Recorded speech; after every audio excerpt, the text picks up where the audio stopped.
Hello everyone, today I'm going to be giving you a tutorial on engines and Homebrew Patent Unknown. We're going to start by opening the inventory by pressing the Tab key. There aren't any engines on this page of the inventory, so we need to go down here and click. Now the first engine we have is the ramjet engine. The ramjet engine is a type of thruster, and it can only produce usable thrust above the speed of sound, which is 745 miles per hour, or around 1200 kilometers per hour. The same applies for the Superlorian ramjet. So these are both thrusters that require the vehicle you are using them on to be going at least speed of sound to start producing usable thrust. The next engine is the rocket engine. The rocket engine produces thrust no matter what. As long as it has fuel and an input, you're good to go. The solid fuel rocket mount is basically like the rocket engine, but you can downsize them and have, say, cartridges where you wouldn't need to have a separate fuel tank to power them, and you could have it set up so they detach from your vehicle. So you can make, like, say, a space shuttle and have the main propulsion detach as soon as you're out after a certain altitude. The main engine is a type of jet engine, just a thruster mainly. No, it doesn't have a drive shaft output. It's required to spin up, so it requires electrical power to start and fuel as well as an input to control the throttle. The S1 jet engine is the same way, as well as the Vector turbojet. These engines here, as well as the Whirlwind turbofan engine, are all jet engines without outputs, without drive shaft outputs. The Falcon 6 engine, as well as Falcon 6D, the Dutzer B6, the M14P radial engine, D22 twister, the gas turbine Jekyll, tuk-tuk engine, two-stroke engine, electric motor, and e-power motor, as well as speedboat engine. These engines all have drive shaft outputs. Most of these engines require fuel, with the exception of the electric motor and the e-power motor. But all these engines require some type of electrical power to start them. The Falcon 6 engine is basic engine, not a whole lot of power or torque for that matter, with decent red lines. I think it's 5500 RPM. The Falcon 6D is the diesel variant of the Falcon 6. It's heavier, has a lot more torque, and a lower red line. I'm not sure what it is. The Dutzer B6 is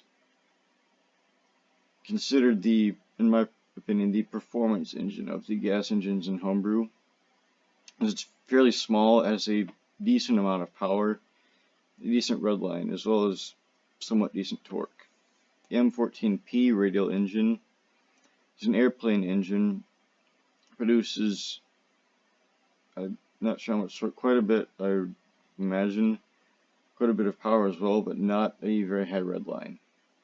The D22 twister is a very heavy diesel engine, produces a lot of torque at a very low RPM. I think it redlines at 2200 RPM.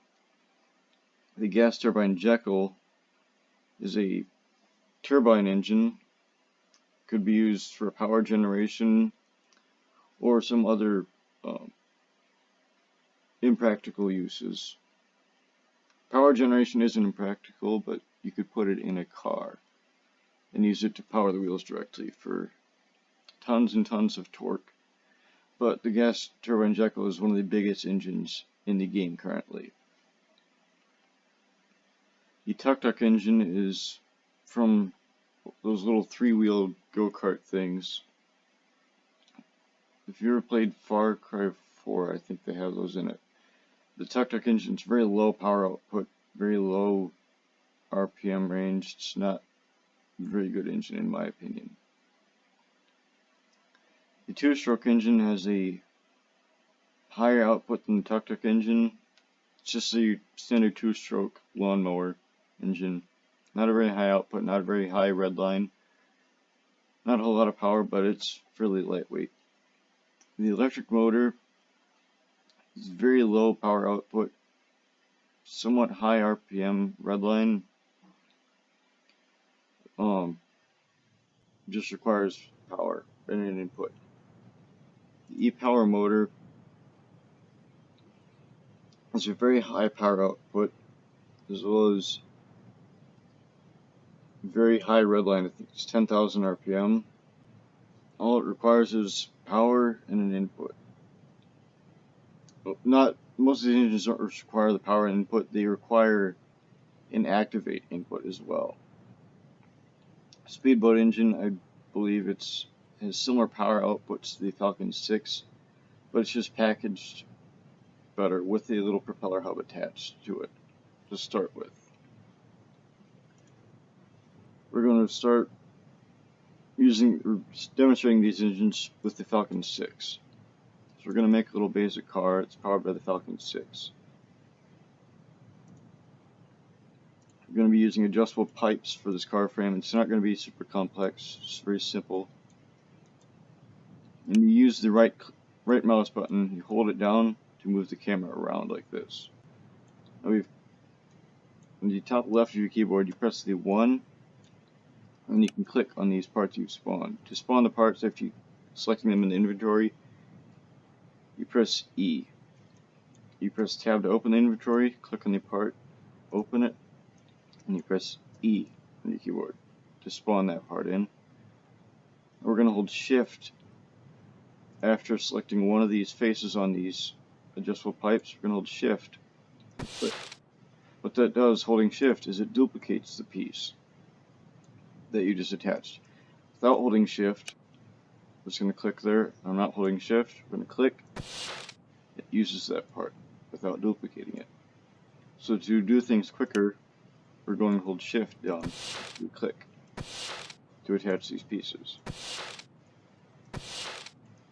To rotate these pieces we've attached, these blue rings, we need to click on them with the left mouse button. To move them in smaller increments, you have to hold the control key down. You hold the control key down and click. It moves them only 9 degrees, I believe. So that's 45 degrees. And you hold shift and control to rotate it back. There's 90 degrees. And back to 0 degrees. We're going to get a seat, a fuel tank, a battery, and some wheels. We're going to attach them to our vehicle. You have to hold the right mouse button down to move the camera around.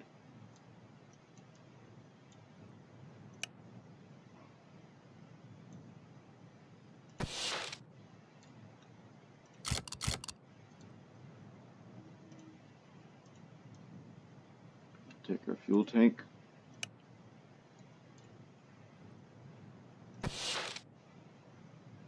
We'll need a toggle box as well. We'll grab the wheel hubs now. The toggle box will be required for the engine activate input. The reason why we need that is the toggle, it opens up the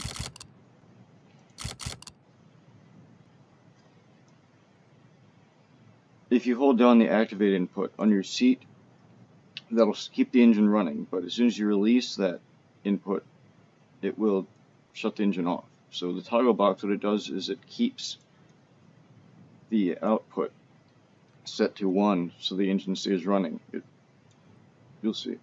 We're going to detach the fuel tank and attach it to the frame. So we're holding the Alt key down to see through these parts, and we'll click these blue rings with the middle mouse button, or the wheel. Click it with the wheel to detach that piece, and we'll retach it in here. Now we'll go grab a battery, can't forget that, and then we'll get the toggle box. There's our battery.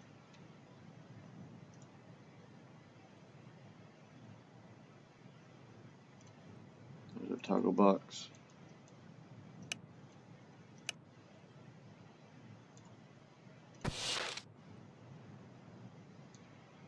Now to open the inventory, we're going to lock our player first, player movement, so we'll press F3.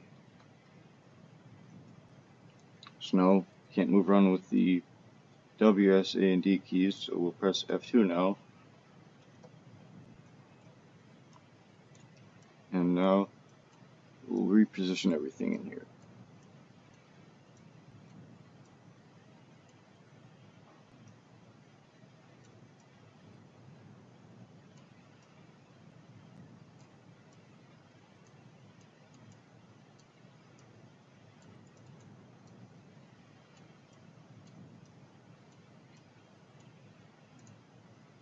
As well, before we attach or connect the engine to our wheels, what we want to do, I'm just taking the fuel tank and the battery and checking infinite power and fuel for both of them, so we don't have to worry about them running out.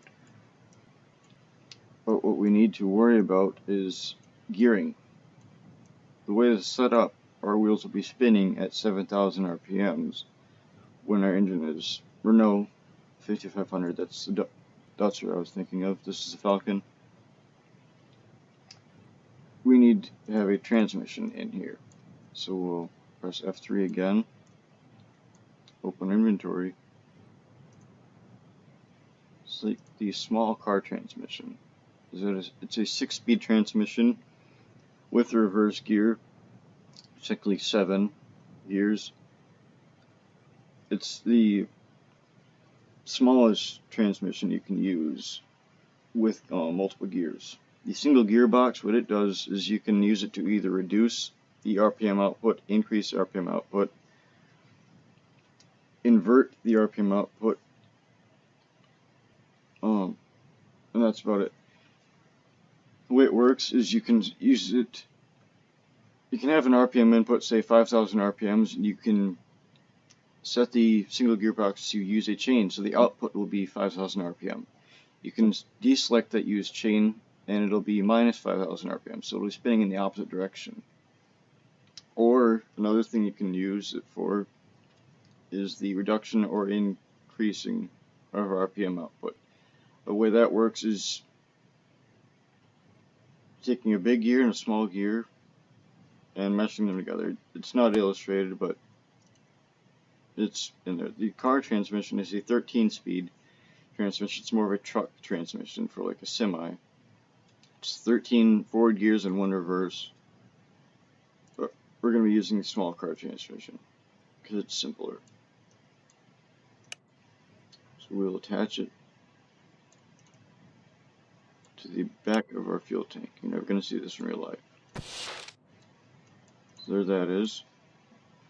Press the 3 on the top left of the keyboard to deselect those. And what else? I think we're good. So we'll press F2 again, F3 to lock the camera in place so we can't move it around. We'll take our small car transmission, take the drive shaft output on our engine, connect it to the drive shaft input on our small transmission. Take the drive shaft output on our small transmission, connect it to by holding the shift key and clicking. Hold the shift key down and we're going to connect it to the drive shaft input of all 4 of our wheels. So I'm holding the shift key down and clicking. And then just click again while not holding the shift key, and that removes it. We're going to hook up the brakes. Hold shift and click on all 4 of our brakes. So there's our brakes working. Now we want to hook up steering. So we'll take our steer output on our bucket seat connected to the front two wheels and our steer wheel hub as well. Steer wheel hub is just an aesthetic piece. It's attached to the bucket seat, so we'll connect that as well. You can see it moving there.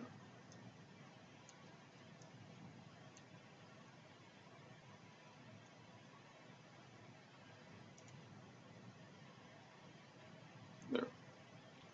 Now for the toggle on the input, or for the activate on our engine, I'll just hook up the activator on our seat to the activator on the engine.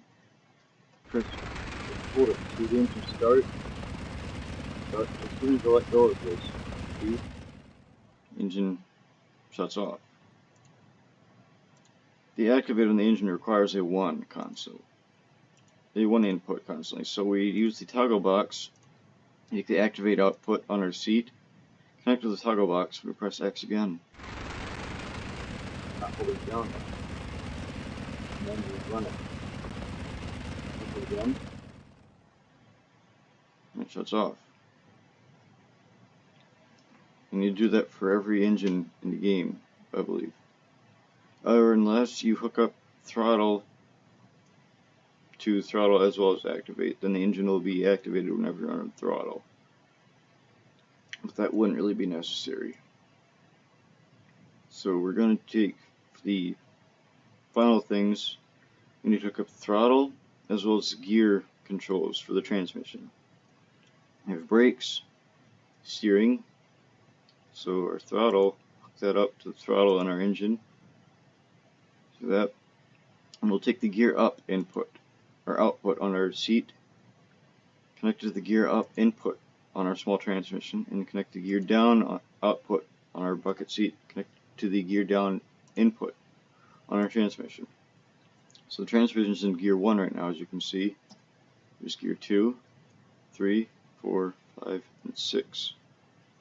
You can't shift up anymore, so you can only shift down, so back to 1, -1, that's a reverse gear. So engine runs.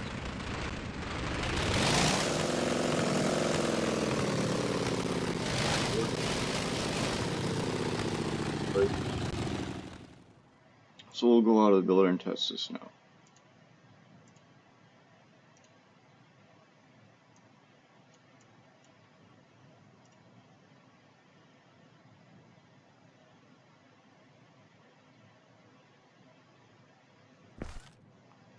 We purposely forgot something in the builder.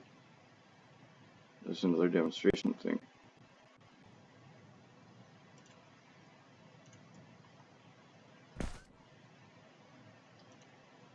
To spawn a car or vehicle, you have to press 2 on the top of your keyboard, hold the right mouse button to open up the inventory menu, select your car you want, and then click twice.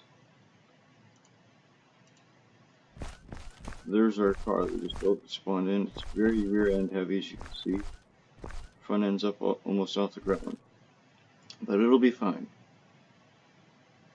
So now we press activate. The engine start up. We're going to give it some gas. This is the issue that we didn't cover. To fix this, let's go back to the builder. Open the last project. And the problem, we were going forwards. The problem was with our left 2 wheels. They were spinning us back. So you look right here,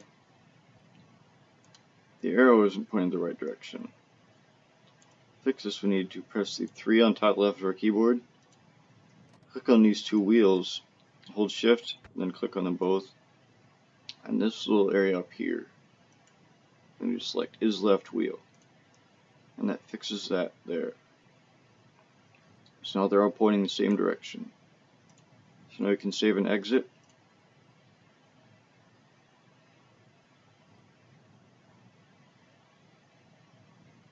Spawn our car again.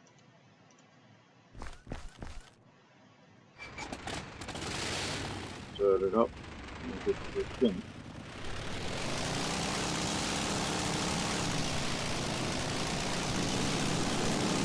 press the B key to go in third person mode. This is an issue we can solve in the builder. So the car is very rear end heavy, it doesn't look to turn very well at low speeds or at high speeds. Instead, it's understeers at low speeds and it oversteers at high speeds. We can fix this by making it understeer consistently. Go back into the builder, open last project, and we see this blue dot right here. This blue dot is our center of mass for the vehicle. We want that to be as centered in the vehicle as possible. So we're going to select, press number 2 on top left of our keyboard. We're going to take these 2 points that the rear wheels are attached to and move them back 110 or 100 centimeters. Do that for the right one as well. So that's not entirely centered yet. We'll just test this now. The vehicle will still understeer, but it should be a bit more controllable.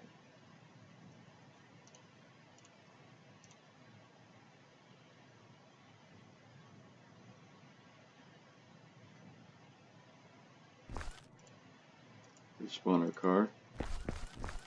Get into it. Start it up.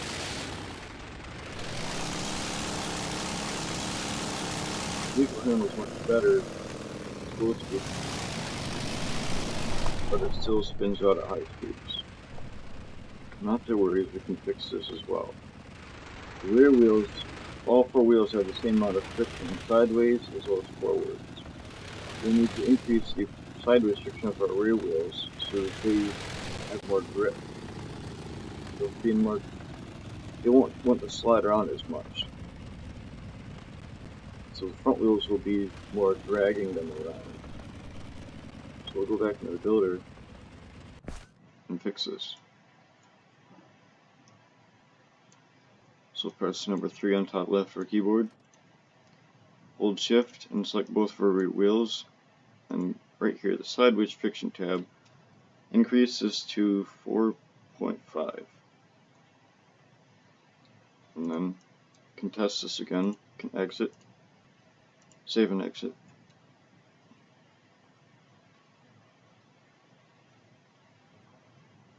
And we can see what change this has made to our vehicle.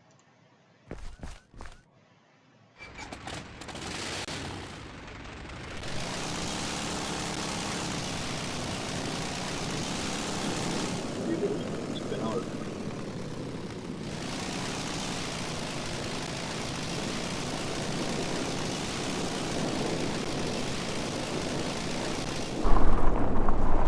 It's much more controllable now.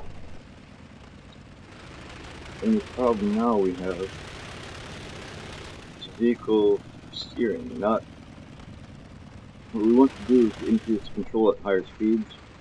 So we want to reduce the steering angle as speed increases. This is a little bit more complicated, but we're going to cover it in this video. So go back into the builder, open last project. With this steering angle magic we're going to perform on this, we're going to also add a speedometer as well as an RPM gauge for the engine as well as a gear indicating gauge for our vehicle. So we're going to spawn in an adjustable pipe and we're going to attach it to the front of our vehicle, and our displays will be attached to this. So use Alt to see where we need to connect it. So come above here, select that cube, and there. We'll attach that there, and then we'll go back into the inventory and we'll grab our number displays. 3 of them. One for our engine RPM, one for the gear or transmission, and one for our speed. We're going to, for this first one, select the back of it, hold shift, and click. It's not the right place. Right there. Middle click to detach that one. And we want to make sure that these two arrows, these up and down arrows, are on the right side of the screen. So for our next two screens, we can select the bottom side of it and then attach them on top of the first number display. See, all of the arrows are on the right side.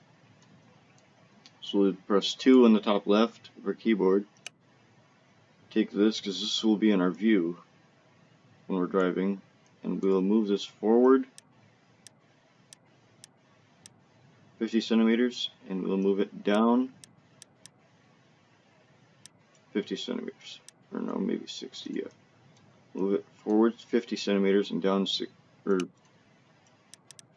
down 40 centimeters, so it equals 60.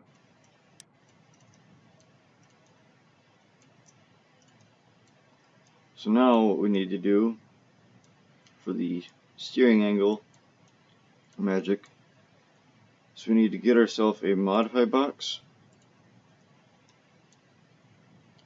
a combine box, a smooth box, and a speedometer. Smooth box is not entirely necessary, but it makes it look nicer. Makes the vehicle handle a little bit better, a little bit easier to drive. So we'll press 1 on the top left of our keyboard, go into weld mode, and we'll attach the speedometer to the back button. We'll attach smooth box to the back of our car as well.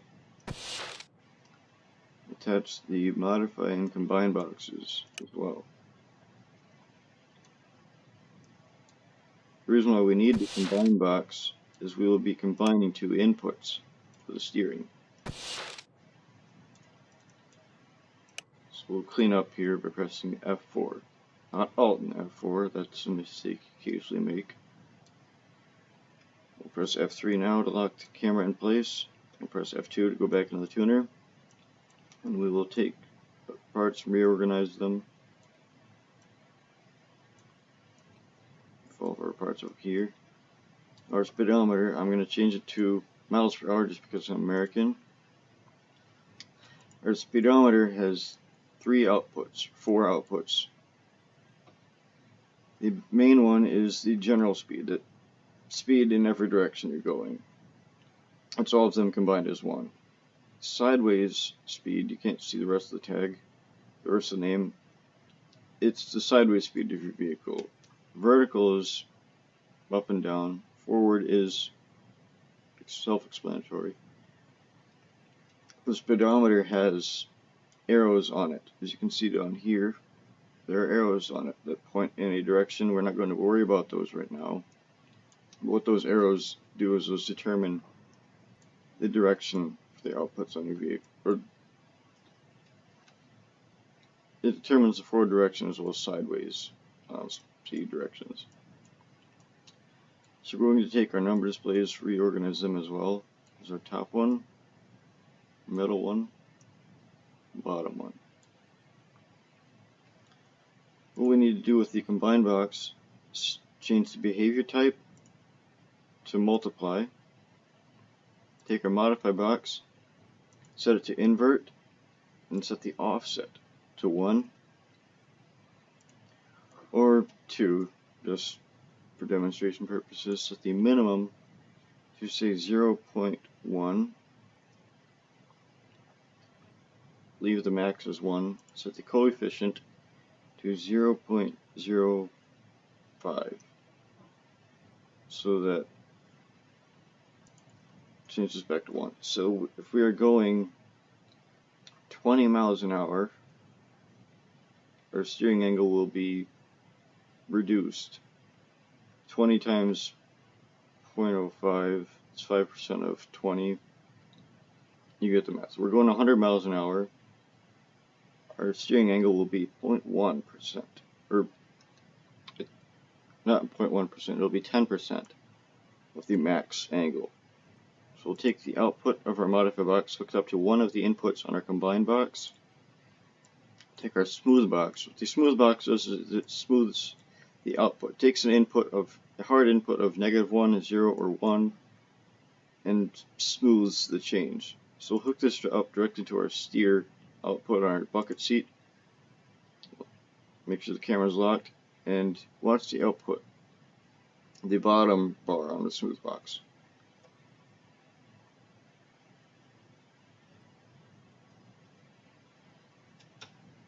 That's what we need for the smoother steering. So we'll take the output on this, connect it to the other input on the combined box. We'll disconnect the steer inputs on all of our wheels, including the steer wheel hub, and we'll take the speed output, the general speed output, that's this top one, and we'll connect it to the input of our modified box. And we'll take the output of our combined box, hook it up to the steer input on our two front wheels and our steer wheel hub. And see, the output is smooth now because of our smooth box being here. What this speedometer, modified box, and combined box are for is those work all together to reduce that steering angle as our speed increases. But it never reaches 0 because our minimum is set to 0.1. So the lowest possible steering we have is 10%. Everything is good here, so now we need to use our number displays. So we will take the top one, hook this up to, say, the speed, and the additional text, we'll set that to mph for miles per hour. Take our middle number display, hook us up to our engine's RPM output, and have the additional text set as RPM.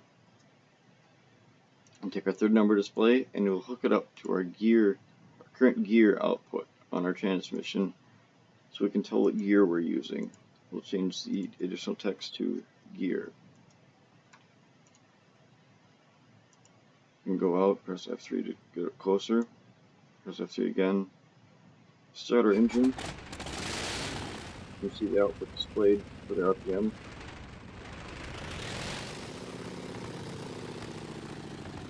There's a gear being changed.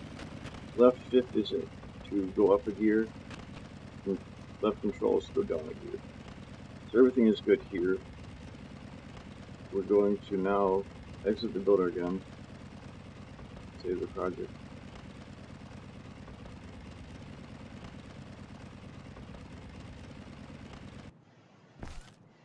Spun in our car again.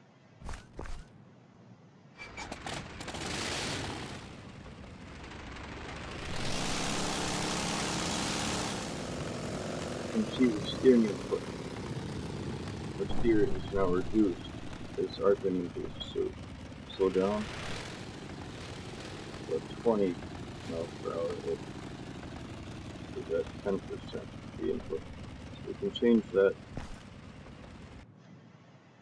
We'll change the offset back to 2, and we will change the coefficient to say 0.02. If we had this set, the coefficient set to 1, and the offset to 1, and the coefficient set to 0.01, then at 100 miles an hour, our maximum steering angle would be 10% of the default. So we'll save and exit again.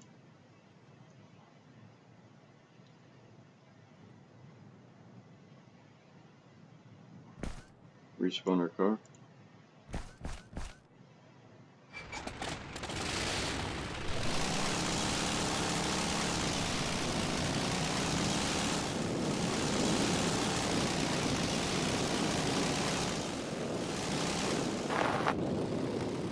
The reason why our steering input, the output is at 10%. This is at around 100. This goes up to coefficient is 0.02. And our offset is set to 2 as well. So both of those are double. set our offset, say 3, from the steering position. As soon as it starts to reduce at higher speed.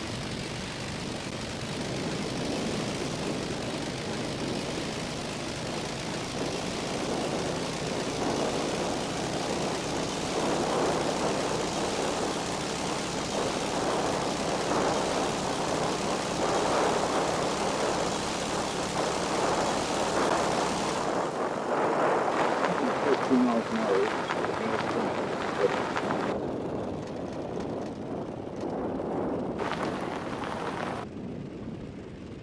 It's fairly stable. Just on bumps yet. This is for more advanced.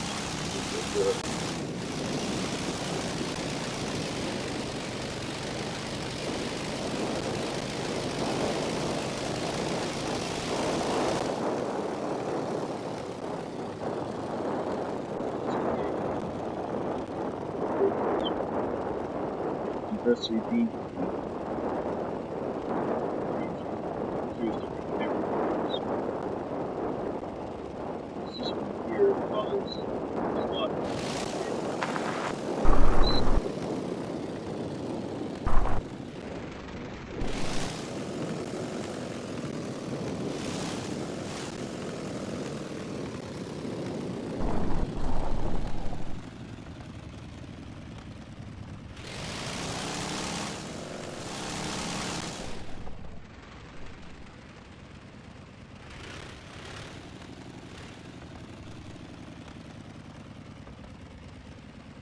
So there's that. That's our first car with the Falcon 6 engine. We're going to now upgrade it with the Dutzer B6. See the difference in the power output and top speed.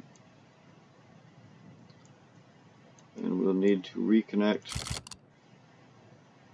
our toggle box. We'll connect it to somewhere else on our vehicle. Say to the back of the transmission. Now we'll disconnect our Falcon 6, holding the Alt key and clicking with the mouse wheel.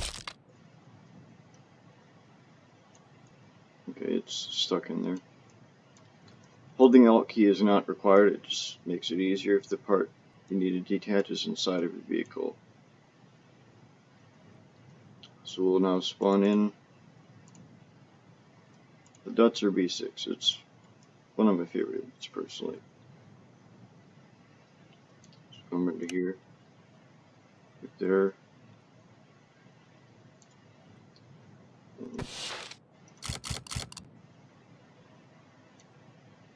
This is a weight comparison. The vehicle or car with the Dutzer engine weighs 344 kilograms. The Falcon 6 weighs 356 kilograms.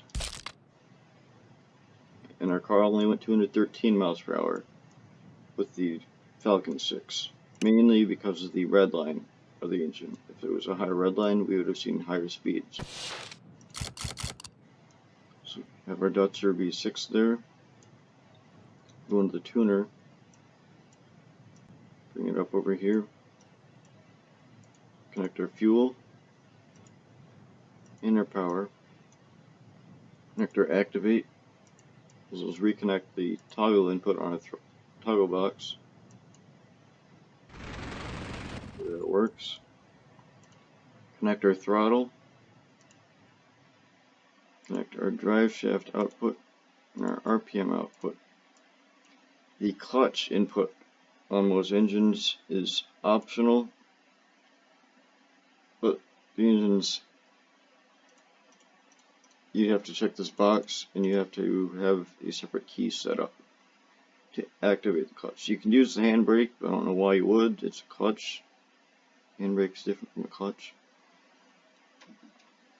You could rename that as well, but the clutch is not. You don't need to use the clutch for engines unless you have, even if you have the manual clutch, it's not going to break your car or anything. So we'll exit again. This is a different engine now, the Dutcher B6.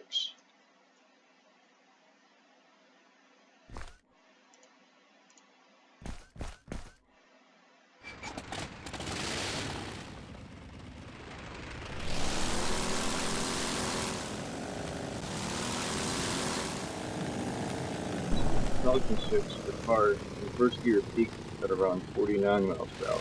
Now it peaks above that, 61 miles.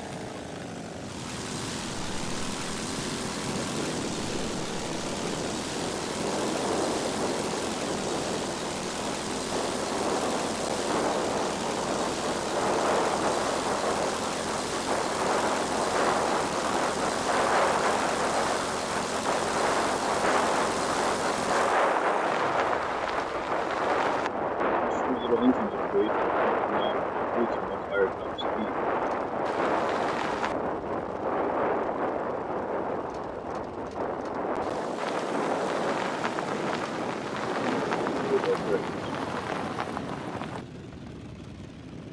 And there's tons of ways in Homebrew to increase the power of the wheels, the grip they have. There's downforce, you can use wings to do that, you can use propellers, thrusters, which is the rockets, or you can just increase the friction on the wheels up to a certain point. We're going to increase the friction, the forward friction of our wheels just a little bit. So you press 3 on top left of your keyboard, double click on a single wheel hub to select all of them, and change the forward friction to say 3. And then exit the builder to save your changes.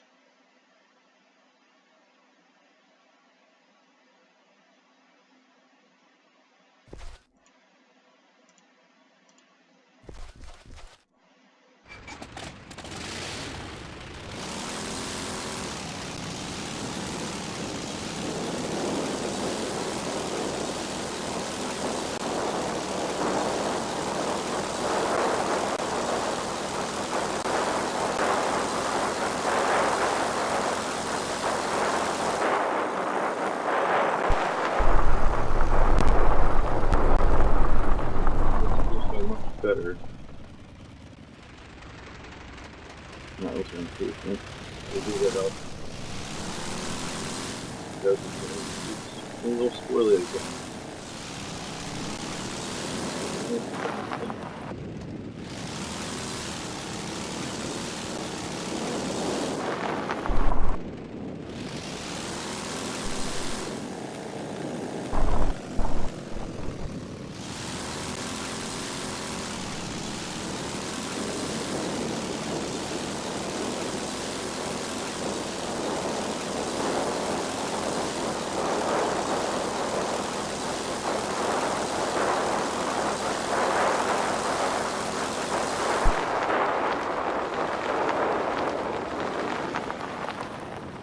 You can see as soon as I hit the brakes, the engine RPM drops to 0 and then comes back up. That is because we're not using a clutch. What you could do to solve that is to have more logic boxes, and I'm not going to cover those in this video. You have more logic boxes set up to operate the manual clutch of the engine. So just as you hit the brake key, before the car activates the brakes, it engages the clutch, or disengages the clutch of the engine.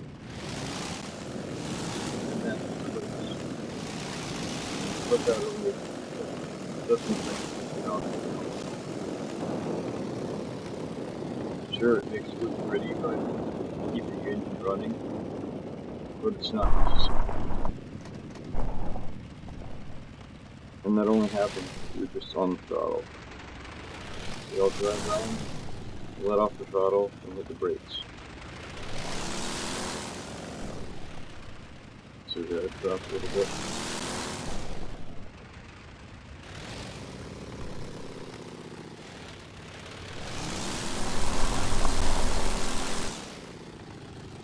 That's another thing you have to worry about with the Dutcher engine. Being it has a higher power level than the Falcon 6, but it's a much or peaky. It likes to climb to that power level very quickly, where it stays low in the power band, and just as you get up to higher RPMs, it jumps, it spikes very quickly. So it's a little bit like a two-stroke engine with an expansion chamber or turbocharged four-stroke. We're going to put the Falcon 6 diesel engine on here now, and that'll be one of the bigger engines we put on. We won't put on the ridiculous ones. We won't go too big, like the the Radial or the Twister.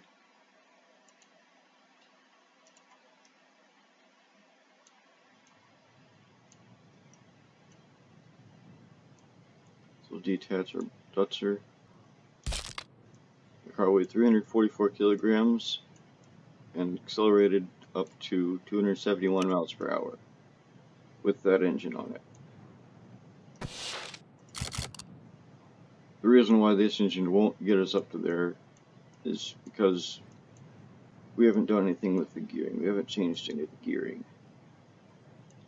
So you can see the car is much heavier with the diesel engine on it, but we'll have a much more torque. It'll sound the same and everything, so we won't take it out further than this. We'll put on the tuk-tuk engine just for demonstration purposes, and the car will be very slow. So the engine weighs very little. Without the engine, the car weighs 214 kilos.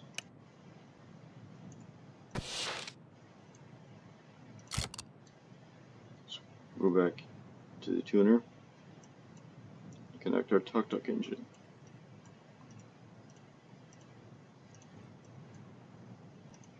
This engine is so small it doesn't even have a clutch.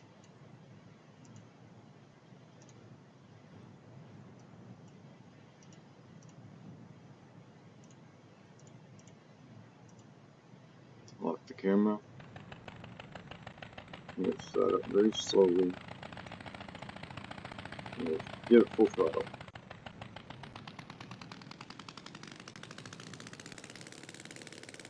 And there's the red button.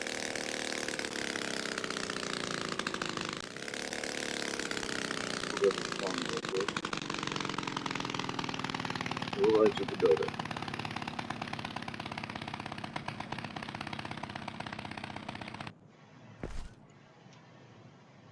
We'll respawn our car. And we'll fix the weather too. Press enter, / weather, sunny, plus. You can do sunny or sunny plus. Oh, okay. / weather, sun plus, there. So we don't need any cloudy weather here. So, okay, now we're giving the car full throttle, and it's not wanting to move. Just barely.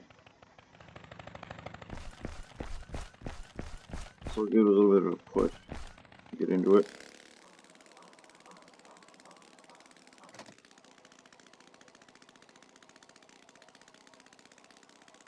We're accelerating very slowly.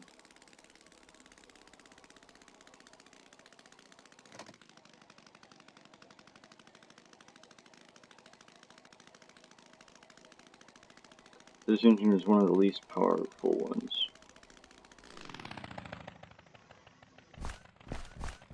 So we will replace it with the two-stroke engine, which is a bit more powerful. So detach the tuk-tuk engine, and we'll put on our two-stroke engine. As you can see, this is just take your standard lawnmower engine. I'm not sure why it has 2 cylinders though, or what look like 2 cylinders.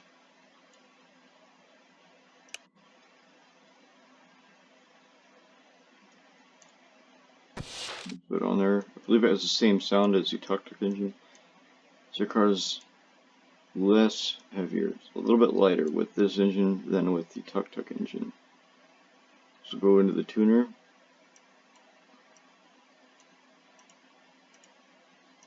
Connect everything back up. Oops.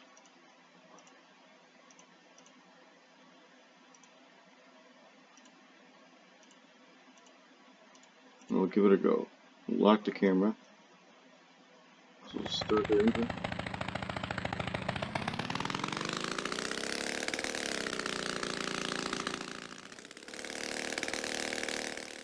So this engine is a 3600 output voltage.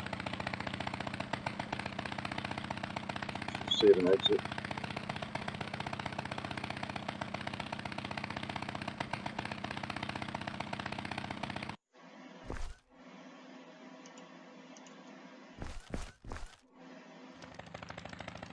Start it up. Go.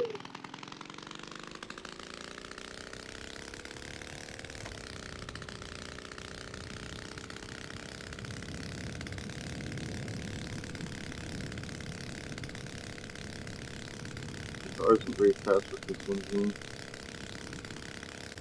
because of the power as well as the RPM.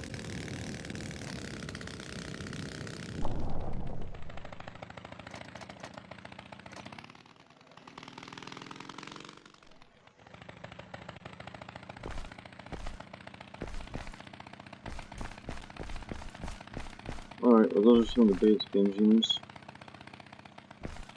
I'm not going to upload videos very often because I'm not going to dedicate my life to YouTube or any other type of social media.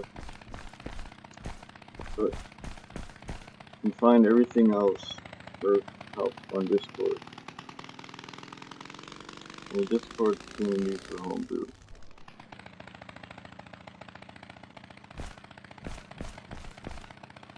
Hope you enjoyed. Thanks for watching.